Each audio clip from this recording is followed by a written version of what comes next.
Hello दोस्तों। Achiever गुरु class में आप सबों का हार्दिक अभिनंदन करता है। आप सबों का अचीवर गुरु क्लास आप सबों का हार्दिक अभिनंदन करता है, स्वागत करता है। अपनी ज़िंदगी के 24 years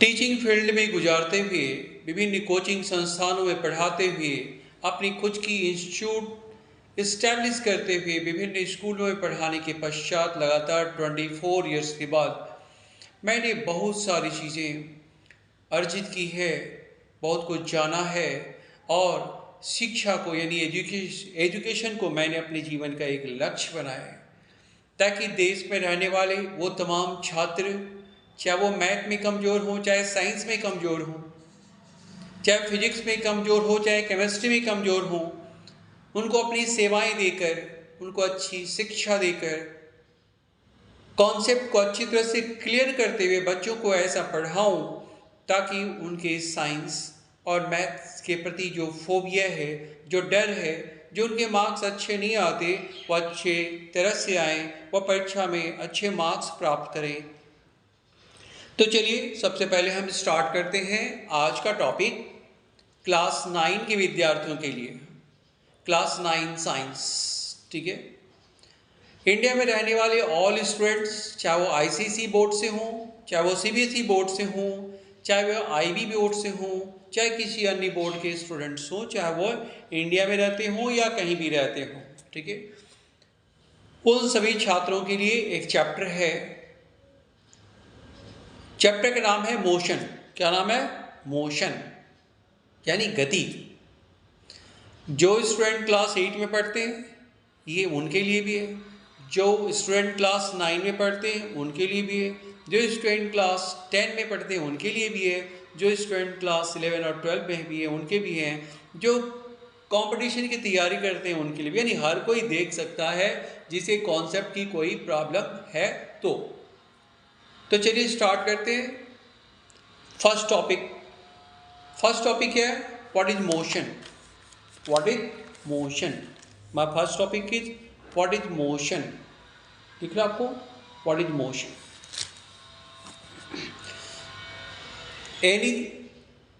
anything in the universe which can vibrate or hanging in air or in water or anywhere, that is known as motion।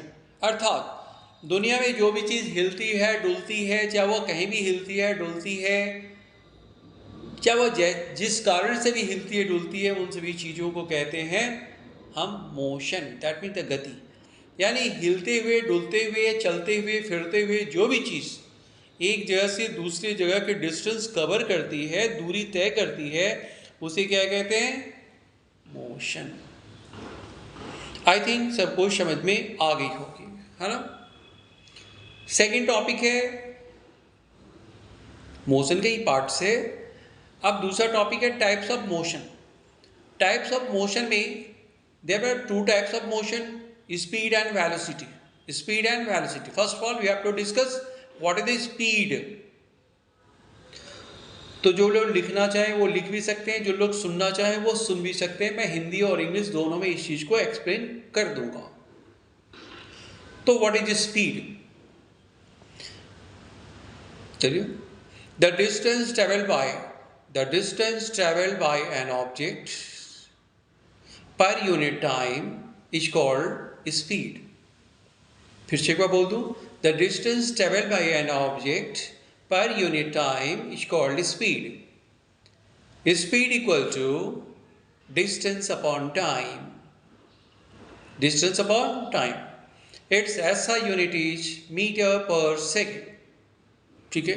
Speed, it is a scalar quantity। It is a scalar quantity। There are the 4 points in speed। ठीक है।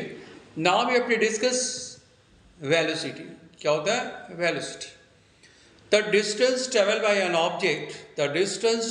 an object per unit time in a particular direction, that means a definite direction, that is known as velocity. जब कोई वस्तु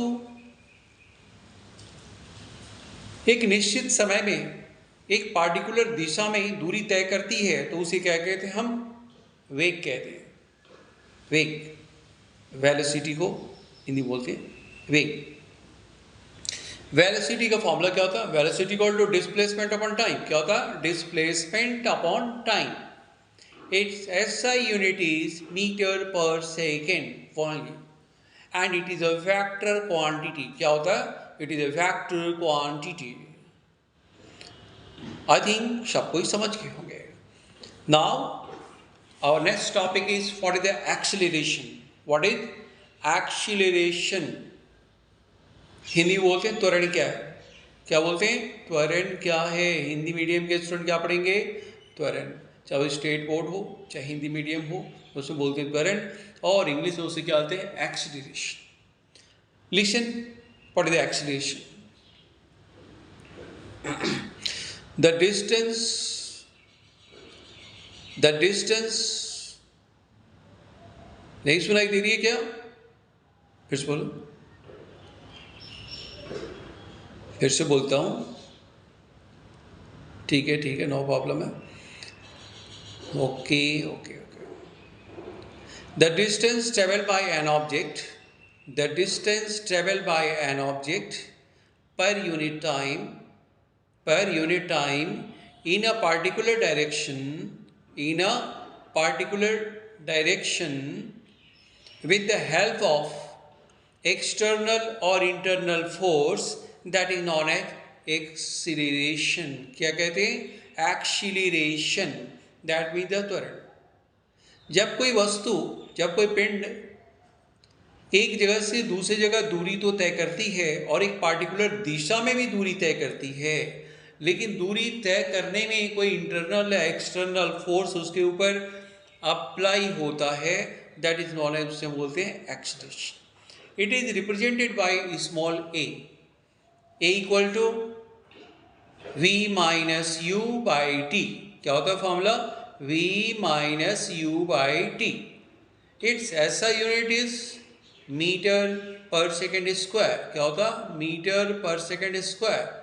and CGS unit क्या होता है? Centimetre per second square. Centimetre per second square, ठीक है। मैं इसको यूँ समझाता हूँ। स्कूल में टीचर कुछ स्टूडेंट को पनिश करते हैं, कुछ को डांटते हैं, कुछ को थप्पड़ भी मारते हैं। जानते हैं क्यों? उस पूरी क्लास में टीचर जो भी क्लास लेते हैं, जो भी लेसन उन्हें स्टूडेंट को देते हैं, कुछ बच्चे तो अच्छे मार्क्स लाते हैं क्योंकि वो कॉन्सेप्ट या उस लेक्चर को अच्छी तरह से सुनते हैं, लेकिन कुछ बच्चे केयरलेस होते हैं क्लास में, उनका ध्यान टीचर की तरफ होता है लेकिन माइंड कहीं और होता है, जिसके कारण वह परीक्षा में अच्छे मार्क्स नहीं आते, या कोई यूटी वगैरह होता है तो उसमें भी उनके अच्छे मार्क्स नहीं आते। तब टीचर को क्या करना पड़ता है? लड़के को डांटना पड़ता है, पीटना पड़ता है, या क्लास से बाहर खड़े करना पड़ता है। ये सब जो भी एक्सटर्नल एक्टिविटी कोई टीचर किसी स्टूडेंट के साथ करता है ताकि उसके मार्क्स इंप्रूव हो जाएं, उसे हम कहते हैं एक्सीलरेशन, ठीक है। This the fact. अब हम बात करते हैं what is uniform circular motion. क्या है? What is uniform circular motion? जैसा कि आप सब जानते हैं, circular motion, when a body travel in a circular path, when a body is travel in a circular path with constant speed, that is known as circular motion। क्या कहते हैं उसे? सर्कुलर मोशन, ठीक है। जैसे फैन चलता है, fan, moving fan is the example of circular motion, ठीक है। सिमिलरली ऐसे कोई भी चीज़ जो लगातार घूम रही है और एक कांस्टेंट स्पीड में घूम रही है, वो दुनिया की ऐसी सारी चीज़ें सर्कुलर मोशन के एग्जाम्पल हैं, ठीक है। तो ये सभी चीज़ें जो भी मैंने आपको डिफाइन की, आपको समझ में आ गई होगी। यदि आपको कहीं पर भी कोई प्रॉब्लम है, कुछ समझ में नहीं आई, तो आप मुझे बता सकते हैं या कमेंट में लिख सकते हैं। नेक्स्ट क्लास में हम ये सीखेंगे derivation of motion formula. Derivation of motion formula क्या होता है? 3 फार्मूले, v equal to u plus L t, s equal to u t plus half a t square and v square equal to u square plus 2a s। इसके बारे में हम next topic पर focus करेंगे, नेक्स्ट टॉपिक पर काम करेंगे, ठीक है। तो आई थिंक मोशन चैप्टर में जो भी कुछ प्रॉब्लम, बाकी जो भी इसके न्यूमेरिकल्स है, आप न्यूमेरिकल्स खुद करने की कोशिश कीजिएगा। If have you any problem you can touch me, you can approach me, ठीक है। Okay, that's all.